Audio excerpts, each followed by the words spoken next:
Mas, dulu waktu hidup di dunia saya ini siapa? Mas kan tahu, wong sampean juga pernah jadi langganan saya kah? Umpama lah, umpama. Tapi Mas, jujur saya mengerjakan perbuatan itu karena terpaksa. Sejak kecil saya sudah jadi yatim piatu. Ada tetangga saya muslim sedikit kaya, tapi bakhilnya 17 setan. Medit, pelit, cerai. Demi mengganjal perut, demi sesuap nasi, terpaksa saya merantau mencari kerja. Merantau kemana Mbak Yu? Sumenep. Loh, ngapain di Sumenep? Ada tetangga Mas nawarin kerjaan, kerjaannya si enteng, uangnya lumayan. Kerja apa? Dagang apem. Pagi-pagi saya kesiangan, saya nggak sengaja lewat depan Masjid Nur Aqsa, ada pengajian subuh. Ustadznya menyampaikan hadis, At-taib minaz zambi kaman la zambalah. Orang yang bertobat dari dosa sama dengan orang yang tidak berdosa. Hadis qudsi Allah menyampaikan, lau amiltumul khotoya hatta mala'atis sama summa nadimtum fataballahu alaikum.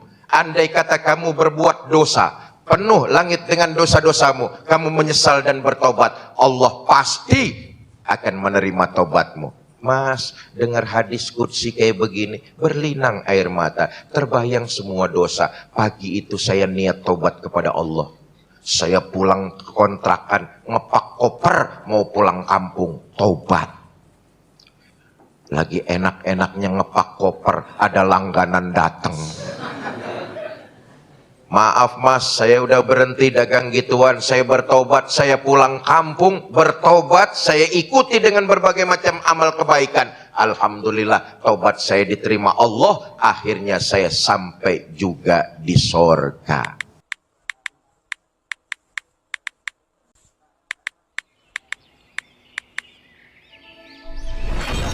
Assalamualaikum warahmatullahi wabarakatuh.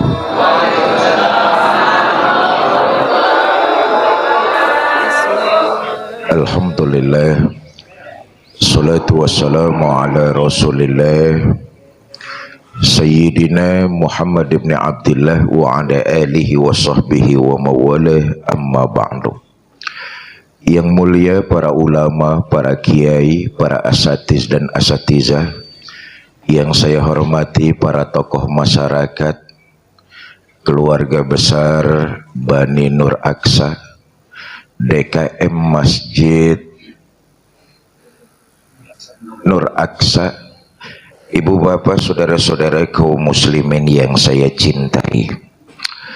Sebelumnya, atas nama pribadi saya mohon maaf yang mestinya di Masjid Nur Aqsa ini hari pertama, hari Jumat malam, Sabtu malam, bergeser menjadi Ahad subuh, dikarenakan malam Rabu kemarin lepas safari 9 acara di Banyuwangi.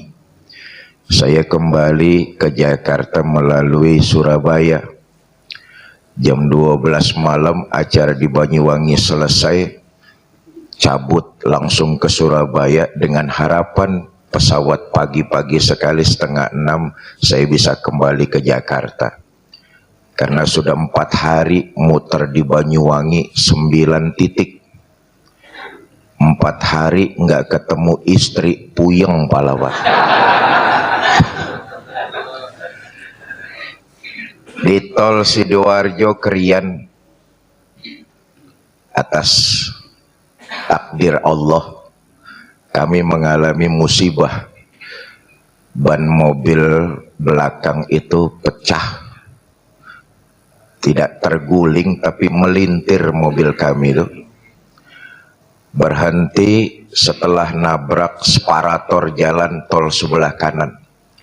mobil hancur ringsek nggak karu-karuan. Alhamdulillah kami 4 penumpang di dalamnya tidak luka serius, hanya memar-memar saja, dan sempat masuk rumah sakit. Sampai kemarin malam saya masih di rumah sakit. Alhamdulillah dokter menyatakan nggak apa-apa, saya bisa berangkat ke Sumeneb untuk bertemu keluarga saya jamaah Masjid Nur Aqsa. Bapak Ibu saudara-saudara, iman adalah motor penggerak, generator yang membuat kita selalu berada pada jalan dan nilai-nilai kebenaran. Imanlah penggeraknya. Subuh ini kita berjamaah di Masjid Nur Aqsa, penggeraknya adalah iman. Kita hadir setelah selesai sholat subuh mengikuti kajian seperti ini. Penggeraknya tidak lain adalah nilai-nilai iman. Tanpa iman yang kuat, tidak mungkin bergerak dalam nilai-nilai kebaikan. Satu contoh misalnya, ini yang hadir pagi ini subuh di Masjid Nur Aqsa, saya yakin imannya kuat semua ini. Nggak mungkin kalau iman nggak kuat. Bangun tidur ngambil kena air itu dingin, betul apa tidak? Kalau bukan iman yang kuat penggeraknya, nggak mungkin saudara datang ke sini nih. Saudara ikut berjamaah di sini, ngikut pengajian, hakul yakin karena kekuatan imanlah saudara hari ini bisa hadir di Masjid Nur Aqsa. Ini yang datang segini banyaknya nih, penggeraknya karena iman. Apa cuma mau lihat Fikri Zainuddin MZ? Dua-duanya. Bapak Ibu saudara-saudara, ulama sepakat yang namanya iman itu iqrarum bil lisan, tasdiqum bi qalbi, wa af'alum bi arkan. Diucapkan dengan lisan, diyakini dalam hati, dan diikuti dengan seluruh anggota tubuh. Itu iman. Dan kita bersyukur oleh Allah ditakdirkan lahir ke alam dunia sudah memiliki iman. Inilah kebahagiaan yang paling mahal. Kenapa? Iman yang menyelamatkan kehidupan kita dari alam dunia, lebih-lebih alam akhirat nanti. Rakaat kedua ayatnya sudah dibacakan oleh imam kita tadi itu. Beginilah Pak Haji Ainur, ini sampai jam berapa pidatonya di sini Pak Haji? 2 jam. Wah. Pidato nggak bayar aja nawar 2 jam. Bapak Ibu saudara-saudara, orang yang beriman seyakin-yakinnya kepada Allah di akhirat nanti akan dapat ganjaran dengan balasan berupa surga. Ini kunci kebahagiaan, kunci keselamatan dunia dan akhirat. Bersumber dari Quran dan hadis, ada beberapa macam penghuni surga. Pertama, ada orang beriman yang masuk surga. Yang kedua, ada orang beriman yang dimasukkan ke dalam surga. Dan yang ketiga, ada orang beriman jadi penduduk surga.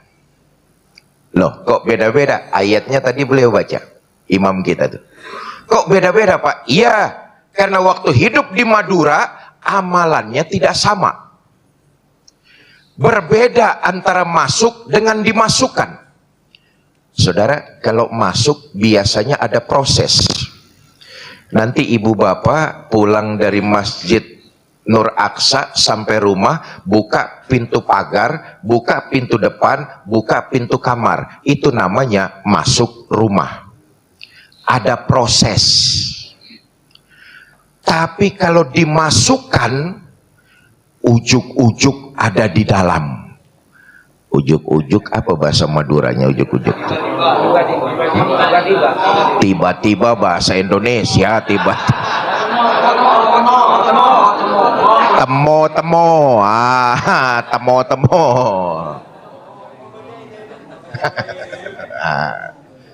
Berbeda antara masuk dengan dimasukkan. Masuk ada proses. Tapi kalau dimasukkan, temo-temo. Ada di dalam. Jelas ini? Jelas? Bu? Bu? Nah, saya tanya ibu-ibunya nih. Ibu kira-kira lebih berasa masuk atau dimasukkan? Ngeres sajalah. Kita lihat sumber kebahagiaan kita nih. Pertama, ada orang beriman yang masuk surga. Saudara mau masuk surga? Mau masuk surga? Ini tiketnya yang pertama murah. Kata baginda Nabi begini, ma min abdin qala la ilaha illallah thumma mata ala zalik illa dakhalal jannah.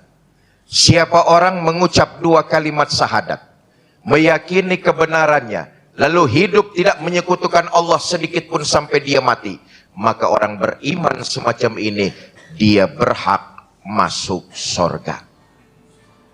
Sahabat protes, ya Rasul, walaupun orang itu berjudi? Iya. Walaupun berzina? Walaupun mabok-mabokan ya Rasul? Iya.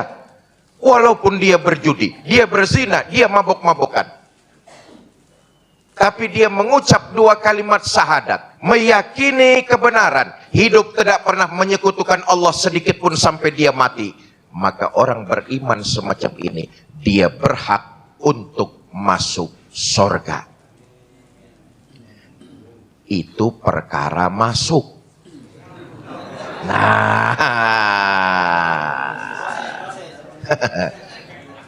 Kalau pertanyaannya diteruskan, masuknya kapan Pak? Saudara, kita ini mazhab ahlus sunnah wal jamaah. Kita meyakini di akhirat tempat cuma ada dua. Enggak ada muzabzab bainahuma, di tengah-tengah enggak ada. Di akhirat tempat ada dua, ada sorga, ada neraka. Mau ke sorga tapi mampir dulu, jelas tempatnya itu di neraka.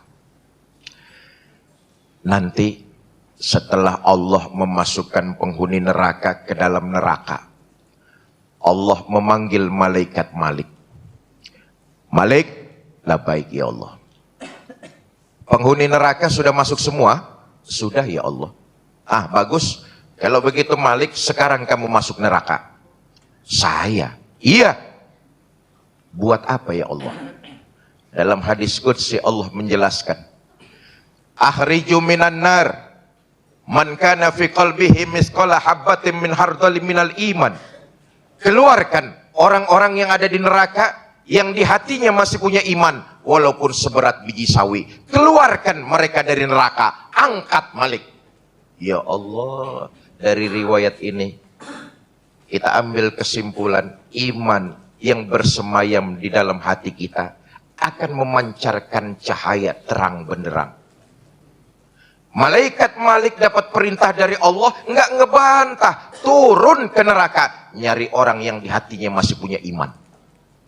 Nyari orang di neraka susah Pak, udah gosong semua.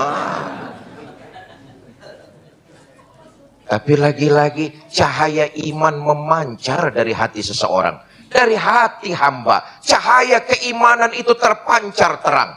Malaikat Malik lihat, ini orang ada imannya, diangkat. Ini orang ada lagi imannya, dikeluarkan. Enggak sedikit, banyak. Diangkat mereka oleh malaikat Malik. Ya Allah, hancur badan, rusak wajah. Dikumpulkan mereka, dimandikan di sebuah sungai bernama Nahrul Hayat, sungai kehidupan. Subhanallah, atas izin Allah, selesai dimandikan, bagus lagi badannya, cakep lagi wajahnya. Apel di hadapan Allah. Kata Allah, darem macong.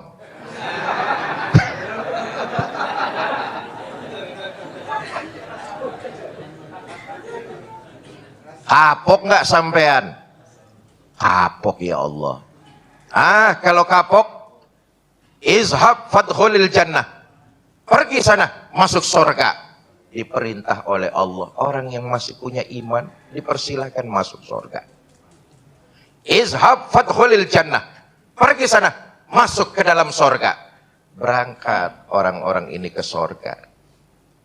Di surga ketemu sama teman-temannya yang sudah sampai duluan. Jamaah Masjid Nur Aqsa. Amin. Ini sudah sampai surga terlebih dahulu ini. Amin.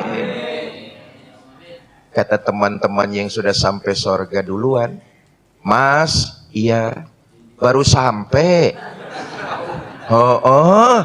Nungguin teman tadi lama datangnya. Emang kemana dulu Mas? Kita udah lama sampai sini. Saudara bisa baca dalam surah Al-Mudaththir. Ma salakakum fis saqar? Kenapa kamu mampir di neraka Saqar? Qalu lam nakum minal musallin.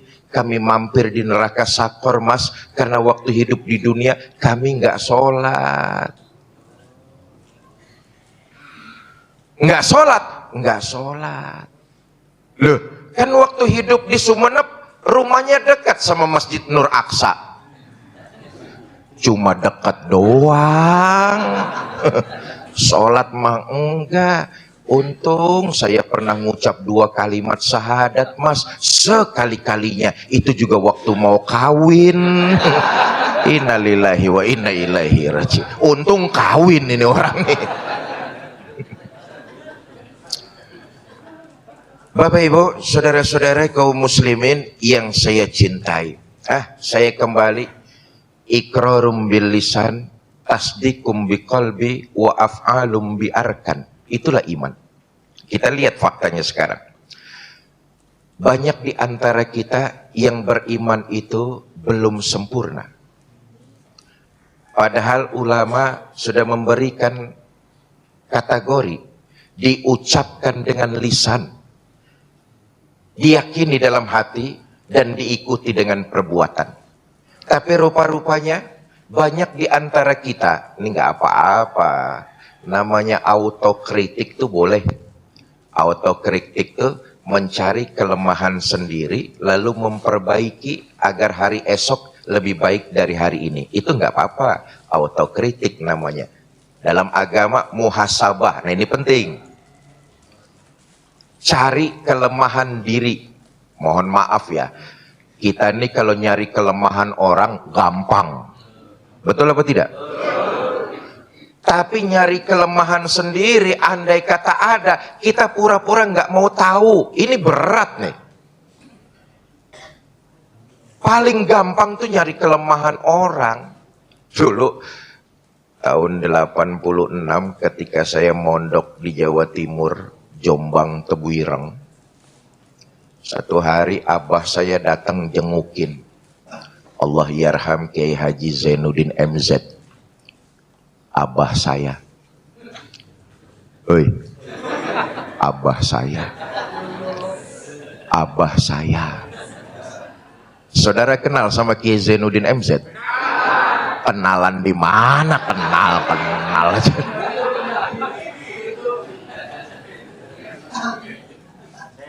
Kata abah saya begini, Fikri kamu harus jadi manusia dewasa.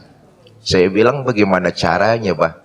Cari kelemahan sendiri, jangan cari kesalahan orang lain. Sebab kalau kamu cari kesalahan orang lain, yakinlah akan ketemu kesalahannya. Tapi yang terpenting adalah bagaimana kamu mencari kelemahan diri, memperbaiki agar hari esok jauh lebih baik dari hari ini. Nah, kita kembali lagi, ini autokritik, nggak apa-apa. Memang faktanya kok. Kita ini dalam beriman belum secara istiqomah menjalankan ketiga-tiganya. Iqrar, tasdik, af'al. Belum istiqomah ketiga-tiganya. Mulutnya boleh jadi iqrarum bil lisan, iqrar. Tapi perbuatannya menunjukkan malah sebaliknya. mulutnya mantap bener ngomong, saya beriman kepada Tuhan yang Maha Esa. Dengar dagangan mau laris, nyari dukun. Ada di sini yang kayak begitu, ada? Yang mana orangnya?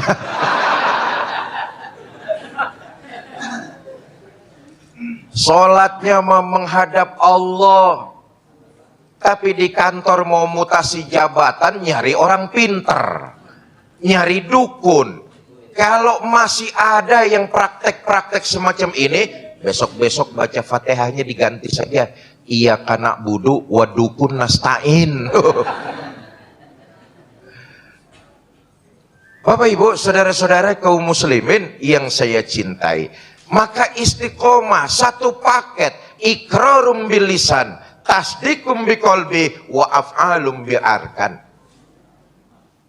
Beriman kepada Allah, lalu diyakini dalam hati dan diikuti dengan perbuatan. Memperbanyak nilai-nilai kebaikan, memperbanyak ibadah, itu af'alum bi arkan. Yang kedua, saya lanjutkan. Bapak Ibu saudara-saudara, ada orang beriman yang dimasukkan ke dalam sorga. Nah, ini tiketnya lebih mahal. Kata Quran begini, innal ladzina amanu wa amilus solihat la ukaffiranna anhum sayyiatihim wa la udkhilannahum jannah. Mereka orang-orang yang beriman lalu mengerjakan berbagai macam amalan-amalan ibadah, kami hapuskan segala macam kesalahannya dan kami masukkan mereka ke dalam sorga. Beriman, mengerjakan ibadah, dihapuskan segala macam kesalahannya. Mudah-mudahan pagi ini kehadiran kita di masjid, melaksanakan kewajiban, lalu bersilaturahmi dan mendengarkan pengajian, ini dicatat sebagai sebuah ibadah, dilipat gandakan pahalanya, dihapuskan segala macam kesalahan dan dosa-dosa kita. Saudara, manusia hidup tentulah punya salah dan dosa. Betul apa tidak? Jamaah Masjid Nur Aqsa, ada nggak yang tidak pernah berbuat salah? Ada apa tidak? Semua kita nih makhluk berlumuran salah dan dosa. Betul? Saya Fikri Zainuddin MZ, boleh jadi salah dan dosa saya lebih besar dari jamaah semua. Tapi Allah Tuhan kita maha pemurah, bukan maha marah-marah. Allah kita Tuhan yang pemurah. Berapapun banyaknya salah dan dosa yang kita perbuat, kalau kita bertobat kepada Allah, tobat kita insya Allah pasti akan diterima. Manusia baik bukan mereka yang tidak pernah berbuat salah, tapi manusia yang baik apabila berbuat salah menyadarinya lalu tidak mengulangi di masa-masa yang akan datang. Islam memberikan kita tuntunan, kalau kamu berbuat salah, bertobatlah kepada Allah, ikuti dengan istighfar dan memperbanyak nilai-nilai kebaikan. Insya Allah pasti tobatmu akan diterima. Kalau nanti yang hadir di sini masuk surga semua, amin. Di sorga nanti saudara nggak usah heran melihat para ulama, para kiai. Mereka pantas tempatnya di sorga. Kenapa? Ulama, kiai, ustadz mengamalkan ilmunya, mengayomi umat. Mereka pantas tempatnya ada di sorga. Nggak usah heran. Saudara melihat di sorga banyak orang kaya. Nggak usah heran. Orang kaya semacam itu dia sadar betul kok hartanya amanat dari Allah. Dia gunakan hartanya untuk membantu sesama, membangun masjid, menyumbang pesantren, menyantuni fakir miskin, menyantuni janda-janda tua. Janda muda sudah banyak di dewan penyantunnya itu. Orang kaya semacam ini nggak usah heran, tempatnya memang pantas ada di sorga, ringan tangan membantu sesama. Saudara nggak usah heran kalau ngelihat para pemimpin ada di sorga. Sorga itu pantas tempatnya para pemimpin. Pemimpin yang bagaimana? Pemimpin yang adil. Ucapan sama perbuatan sama. Pemimpin yang adil, ucapan sama perbuatannya sama, enggak beda. Maka pemimpin yang adil semacam itu, dia pantas tempatnya ada di sorga. Tapi saudara akan terkejut melihat pelacur masuk sorga. Pelacur masuk sorga. Saudara hampiri, saudara tanya, Mbak, iya mas, kok ada di sorga Mbak? Memang bagaimana ceritanya bisa masuk sorga? Ceritalah perempuan ini, Mas, dulu waktu hidup di dunia saya ini siapa? Mas kan tahu, wong sampean juga pernah jadi langganan saya kah? Umpama lah, umpama. Tapi Mas, jujur saya mengerjakan perbuatan itu karena terpaksa. Sejak kecil saya sudah jadi yatim piatu. Ada tetangga saya muslim sedikit kaya, tapi bakhilnya 17 setan. Medit, pelit, cerai. Demi mengganjal perut, demi sesuap nasi, terpaksa saya merantau mencari kerja. Merantau kemana Mbak Yu? Sumenep. Loh, ngapain di Sumenep? Ada tetangga Mas nawarin kerjaan, kerjaannya si enteng, uangnya lumayan. Kerja apa? Dagang apem. Pagi-pagi saya kesiangan, saya nggak sengaja lewat depan Masjid Nur Aqsa, ada pengajian subuh. Ustadznya menyampaikan hadis, At-taib minaz zambi kaman la zambalah. Orang yang bertobat dari dosa sama dengan orang yang tidak berdosa. Hadis qudsi Allah menyampaikan, Lau amiltumul khotoya hatta mala'atis sama summa nadimtum fataballahu alaikum. Andai kata kamu berbuat dosa, penuh langit dengan dosa-dosamu, kamu menyesal dan bertobat, Allah pasti akan menerima tobatmu. Mas, dengar hadis qudsi kayak begini, berlinang air mata, terbayang semua dosa. Pagi itu saya niat tobat kepada Allah. Saya pulang ke kontrakan, ngepak koper, mau pulang kampung, tobat. Lagi enak-enaknya ngepak koper, ada langganan datang. Maaf Mas, saya udah berhenti dagang gituan, saya bertobat, saya pulang kampung, bertobat, saya ikuti dengan berbagai macam amal kebaikan. Alhamdulillah, tobat saya diterima Allah, akhirnya saya sampai juga di sorga. Siapa sih di antara kita yang tidak pernah punya salah dan dosa? Justru beriman, mengerjakan berbagai macam amalan kebaikan, dihapuskan segala macam salah dan dosa-dosa kita.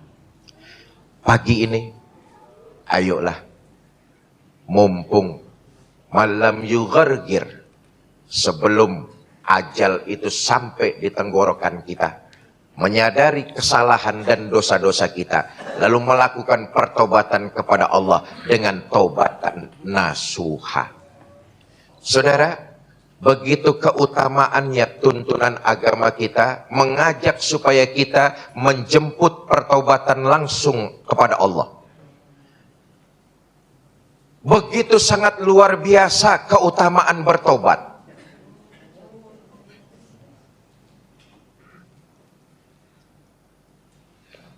Diceritakan ini keutamaan tobat yang luar biasa. Terlepas dari salah dan dosa. Yang jelas jangan sampai salah dan dosa menyekutukan Allah. Ini berat. Saudara, begitu dahsyat dan luar biasa keutamaan tobat. Dahulu ada orang durjana, kerjaannya tiap hari seneng ngoleksi dosa, judi doyan, mabok nggak ketinggalan, zina di mana saja ada langganan. Dengan kata lain, orang ini bromo corah, preman, bajingan, tengik. Nggak tanggung-tanggung, sudah membunuh orang 99. Allahu Akbar. Nih, preman apa bahasa Madura preman? Bajing. Yalah preman aja lah. Ini premannya bukan kaleng-kaleng saudara, sudah membunuh 99 orang. Nggak kayak kita preman di sini, beraninya di dalam gang. Betul apa tidak? Ini preman nggak tanggung-tanggung, 99 orang dibantai. Satu hari ini preman dapat taufik dan hidayah karena doa dari kaum muslimin semua. Nah, ini pentingnya doa nih. Kalau hari ini kita lihat di luar sana, banyak saudara-saudara kita yang maksiat, rangkul. Kalau tidak mau kita rangkul, paling tidak kita doakan, jangan dikatain. Oi, oi, oi. Nih hebatnya doa nih. Saya ulangi, kalau hari ini di luar sana masih banyak saudara-saudara kita yang maksiat, rangkul dengan kebaikan. Kalau kita nggak mau rangkul, kita doakan yang baik-baik, jangan dikata-katai. Preman ini, dia dapat hidayah dari doa kaum muslimin, menyadari kesalahannya. Dosanya sudah terlalu banyak, mabuk, minum, judi, membunuh orang, garong, begal. Dapat taufik dan inayah, dia ingin bertobat kembali ke jalan yang benar. Satu hari nih preman datang ke seorang kiai, datang ke seorang ustadz. Kebetulan yang didatengin ustadznya ustadz gaul. Pak Ustadz, saya pengen taubat, kira-kira taubat saya diterima apa tidak? Kata ustadz, dosa apa yang sampean perbuat? Ceritalah kalau preman ini sudah membunuh 99 orang. Ini ustadz menteleng matanya, marah. Kata ustadz, manusia laknat, nyawa dari Allah, Allah juga yang berhak mencabutnya. Terlalu banyak dosa yang kamu lakukan, taubatmu tidak akan diterima, tempatmu sudah pasti neraka. Yang namanya preman, bajingan, dimaki-maki, emosi. Apa yang terjadi? Itu ustadz dibunuh. Dibunuh, lempeng 100. Tapi lihat, niat taubatnya nih preman, nggak kendur saudara. Semangat taubatnya tinggi. Kenapa? Dia menyadari keutamaan taubat luar biasa. Satu hari dia datang ke seorang kiai, alim, arif dan bijaksana. Pak Kiai, saya mau taubat. Kira-kira taubat saya diterima Allah apa tidak? Kata kiai, sebesar apa saja salah dan dosa yang kamu lakukan, selama kamu tidak menyekutukan Allah, kamu taubat, insya Allah taubatmu akan diterima. Tuh, omongan kiai menyenangkan hati. Oi, oi, omongan kiai ngademin hati. Tapi lama-lama nih kiai penasaran juga, ditanya, Mas, emangnya dosa apa yang sampean perbuat? Cerita preman ini, begini kiai, mula-mula sih saya membunuh 99 orang. Terus saya datang ke ustadz, dimaki-maki. Lalu, ya sudah, ustadz itu saya lempengin aja jadi 100 lah. Kata kiai, ya sudah, yang lalu biarlah berlalu. Sekarang kamu mau tobat, Betul Kiai, saya mau tobat. Tapi ada syaratnya Mas. Apa Kiai? Tinggalkan kampungmu. Pergi ke kampung yang di dalamnya penuh dengan orang-orang ahli ibadah. Sebab kalau kamu tobat, kampungmu masih di situ, kamu akan terkena penyakit tomat. Malam tobat, siang kumat. Jadi saya harus pindah Kiai. Pindah. Cari kampung yang di dalamnya penuh dengan orang-orang ahli ibadah. Kira-kira sekitaran mana Kiai? Masjid Nur Aqsa. Orang-orang ibadah semua ini. Amin. Kata preman, baik Kiai, saya mohon doanya biar saya tobat istiqomah. Tuh, yang namanya preman, walaupun keras, tapi sama Kiai nurut. Cium tangan bulak-balik, doakan saya Kiai, biar saya istiqomah dalam tobat. Cium tangan bulak-balik. Enggak cuma cium tangan, ngamplopin.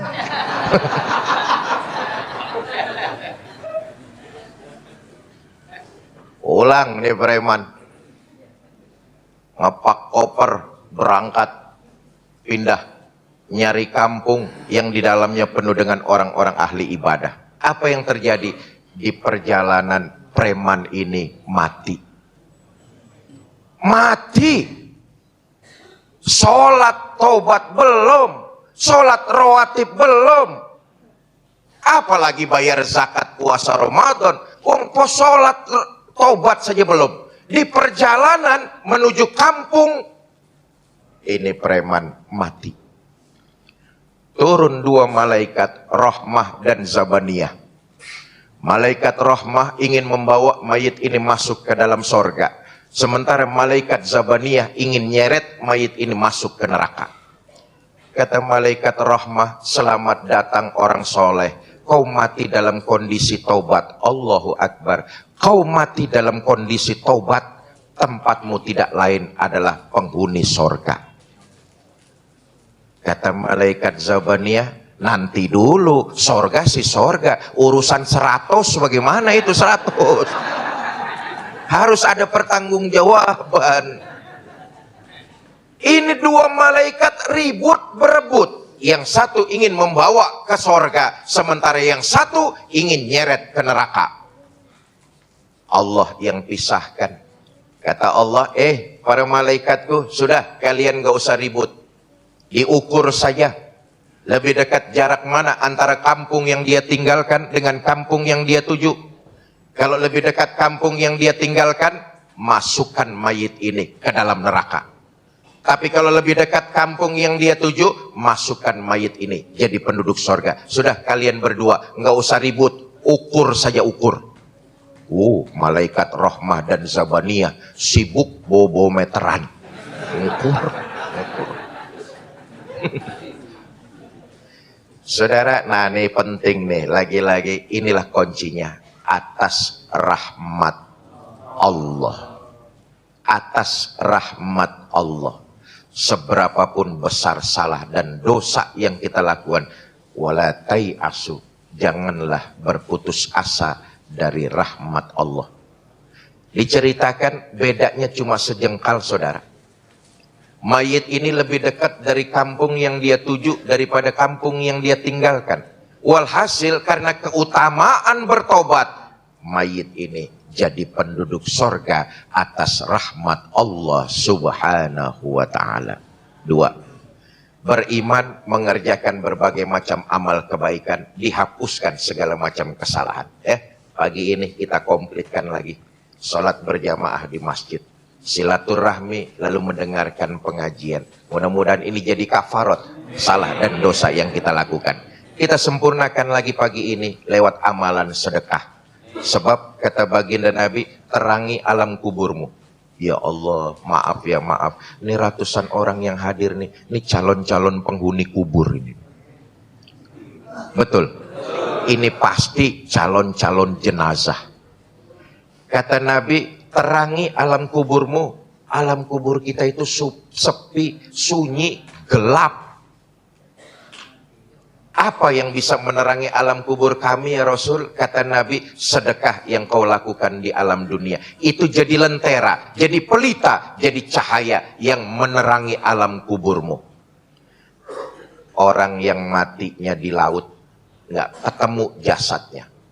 Tapi yang pasti, orang itu menempati alam kuburnya sendiri. Kemarin, berita duka, India Air. 240-an orang. Walaupun berkeping-keping jasadnya, boleh jadi terbakar, gosong dan nggak ketemu, tapi tetap menempati alam kuburnya masing-masing. Semua kita menempati alam kubur kita. Nabi sudah mengingatkan, sepi, sunyi, gelap gulita. Cahaya yang jadi penerang amalan sedekah kita. Ustadz, saya sedekah 1 juta Ustadz. Insya Allah cahaya kuburnya terang, lampu neon. 1 juta. Ustadz, saya sedekah 100.000 Ustadz. Patromak. Ustadz, saya sedekah 10.000 Ustadz. Lilin, lilin. Ustadz, saya sedekah 5.000 Ustadz. Pentol korek, remeng-remeng lumayan masih kelihatan. Nah, saya ingin mengajak kita semua, ayo terangi alam kubur kita dengan amalan sedekah. Nanti panitia, janganlah pernah kita menyangka kalau kita berbuat baik, orang lain menerima kebaikan yang kita lakukan. Janganlah sekali-sekali kita menyangka demikian. Ketahuilah hakikatnya, kalau kita berbuat baik kepada orang lain, sesungguhnya kita berbuat baik bagi diri kita sendiri. Saudara berbuat baik sama orang lain, iya, orang itu menerima kebaikan yang saudara lakukan. Tapi hakikatnya saudara sedang berbuat baik bagi diri saudara sendiri. Begitupun sebaliknya, kalau saudara berbuat jahat sama orang lain, boleh jadi orang itu menerima kejahatan yang saudara lakukan. Tapi hakikatnya saudara sedang berbuat jahat untuk diri saudara sendiri. Kalau kita nggak sholat, kalau kita nggak puasa, kalau kita nggak bayar zakat, kita bukan sedang menzolimi Allah, tapi kita sedang menzolimi diri kita sendiri. Kalau kita beribadah, kalau kita menebarkan kebaikan, kita bukan sedang menyenangkan Allah, tapi kita sedang berbuat baik bagi diri kita sendiri. In ahsantum ahsantum li anfusikum wa in asatum falaha. Kalau kamu berbuat baik, kebaikan itu akan kembali buat dirimu. Kalau kamu berbuat jahat, kejahatan itu juga yang akan menimpa dirimu sendiri. Contoh. Nanti selesai pengajian, Pak Haji Udi ngamplopin saya uang 5 juta. Contoh.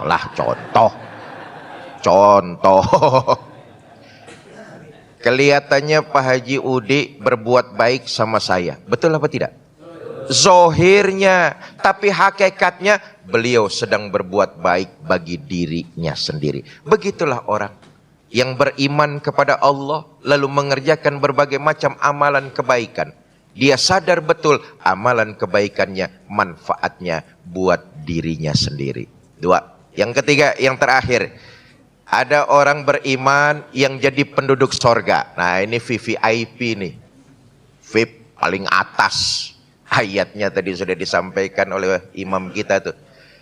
Innallazina amanu summa istaqamu fala khaufun alaihim walahum yahzanun ulaika ashabul jannah hum fiha.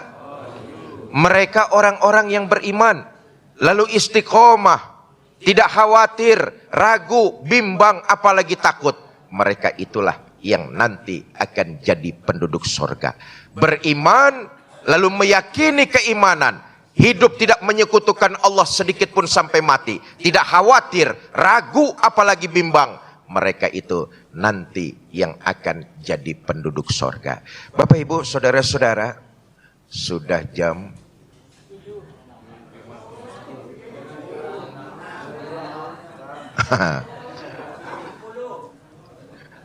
saya terima kasih kepada keluarga besar Bani Nur Aqsa DKM Masjid Nur Aqsa serta tokoh masyarakat dan teman-teman dari Yayasan Cinta Darud Dakwah. Hari ini dengan semangat meningkatkan nilai-nilai kebaikan, mudah-mudahan pahala kita berlipat ganda. Nah, saya titip pesan mulai pagi ini dan seterusnya, kalau jamaah Masjid Nur Aqsa melakukan amaliyah sedekah lagi, niatkan pahala sedekahnya kirim buat keluarga tercinta yang sudah meninggal dunia. Semua kita punya keluarga, betul apa tidak? Semua kita punya orang tua. Kalau orang tua masih ada, terus berbakti kepada mereka. Kalau orang tua sudah tidak ada, kirimkan doa, khususnya pahala sedekah yang kita lakukan di alam dunia. Hakul yakin akan sampai kepada mereka dan mereka senangnya luar biasa. Kalau kita birrul walidain, sayang kepada ibu dan bapak kita, mereka sudah tidak ada, kirimkan doa. Sehari semalam kita sholat rawatib 5 waktu, betul? Bacakan Fatihah buat mereka, hadiah, doa yang kita kirimkan buat mereka. Senangnya luar biasa. Ibu bapak kita yang sudah wafat, mereka sudah tidak lagi bisa melakukan perbuatan-perbuatan baik. Mereka di alam kuburnya bukan diem delohom. Diem delohom itu apa? Menang. Orang tua kita, ibu bapak kita yang sudah berada di dalam kubur, mereka itu bukan diam begitu saja menunggu. Tapi pilihannya ada 2, dapat nikmat kubur atau siksa kubur. Mudah-mudahan orang tua keluarga kita dapat nikmat kubur semua. Tapi kalau takdir Allah mereka dapat azab kubur, yang meringankan azab mereka, doa dan kiriman pahala sedekah dari kita keturunannya yang masih ada di alam dunia. Sehari semalam kita sholat 5 waktu, bacakan Fatihah, enggak terlalu lama, cuma setengah menit. Bukti bahwa kita sayang dan berbakti kepada ibu dan bapak kita. Saudara, perjuangan ibu dan bapak kita janganlah pernah kita ragukan lagi.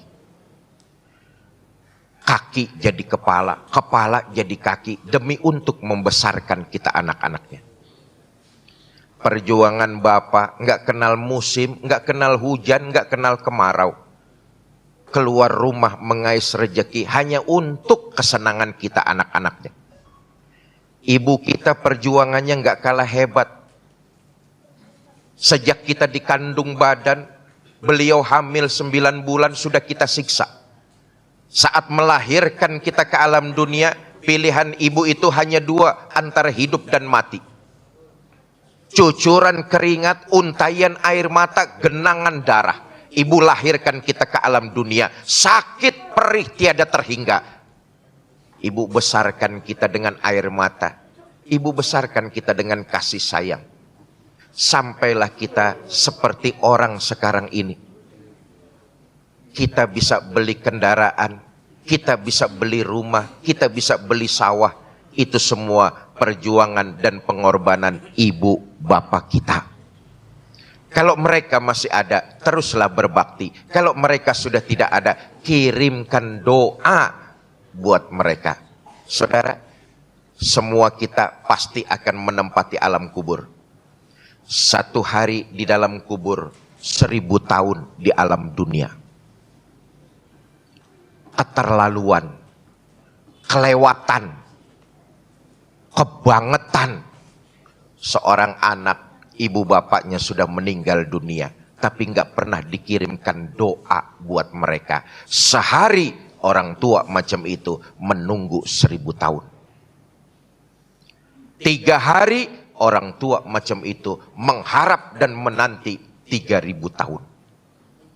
Seminggu dalam 1 pekan 7 hari. Orang tua semacam itu tidak dapat kiriman doa dari anak-anaknya di alam dunia. Untung ada Sayyidul Ayyam. Hari Jumat Allah memberikan izin kepada ruh-ruh kaum muslimin. Untuk apa? mengais-ngais pahala kiriman dari kaum muslimin di alam dunia. Allahu Akbar. Jangan biarkan ibu bapak kita berkumpul untuk mengais-ngais pahala kiriman dari kaum muslimin di alam dunia. Khutbah kedua di hari Jumat, Allahumma gfir lil muslimina wal muslimat, mu'minina wal mu'minat, al ahya'i minhum. Kelewatan, keterlaluan, kebangetan. 7.000 tahun lamanya anak keturunannya nggak mengirimkan doa orang tua macam itu, mengais pahala kiriman dari kaum muslimin di alam dunia. Birrul walidain, orang tua sudah wafat, kirimkan doa Fatihah dan amalan sedekah yang kita lakukan di alam dunia. Yakinlah akan menambah keberkahan hidup kita. Nah Bapak Ibu, ini hari kedua masih berlanjut insya Allah sampai besok malam. Saya muter di Madura. Terima kasih kepada keluarga besar Bani Aqsa dan teman-teman dari Yayasan Cinta Darud Dakwah. Yayasan ini dipimpin oleh Ustadz Hardi dan dibina oleh Ustadz Restu.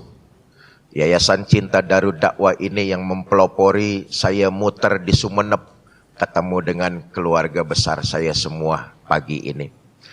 Kami sedang mengusung satu program, doakan agar program ini berhasil. Apa programnya? Mencetak 1 juta penghafal Al-Quran. Bagaimanapun bagusnya program ini, kalau nggak didukung dan didoakan, program akan mangkrak. 1 juta penghafal Al-Quran itu bukan program hayalan, tapi kenyataan. Indonesia jumlah penduduknya 285 juta orang. Muslim mayoritas 87%, betul? Jumlah kita umat Islam di Indonesia 225 juta orang. Banyak apa tidak? Banyak apa tidak? Banyak, 225 juta. Dari Aceh sampai Papua termasuk Madura. Kalau kita mau bergandengan tangan, bahu membahu, saling membantu, rasa-rasanya 1 juta penghafal Al-Quran akan cepat terrealisasi di Indonesia. Dengan program-program seperti ini, mudah-mudahan Indonesia tidak butuh waktu lama jadi terbanyak penghafal Al-Qurannya. Dan salah satu penghafal-penghafal itu mudah-mudahan anak keturunan kita semua. Nanti sekelumit akan disampaikan oleh Ustadz Restu tentang program tersebut, sambil mengajak kita jamaah Masjid Nur Aqsa untuk ikut berkontribusi dalam penggalangan mencetak 1 juta penghafal Al-Quran. Kalau Bapak, Ibu ada yang ingin ikut berinfak dan bersedekah, lagi-lagi saya titip pesan, niatkan pahalanya, kirim buat keluarga yang sudah meninggal dunia. Mudah-mudahan itu jadi wasilah terbukanya pintu rahmat Allah, kubur keluarga kita Allah jadikan raudhah min riyadil jannah. Kepada Ustadz Restu, waktu dan tempat saya persilakan.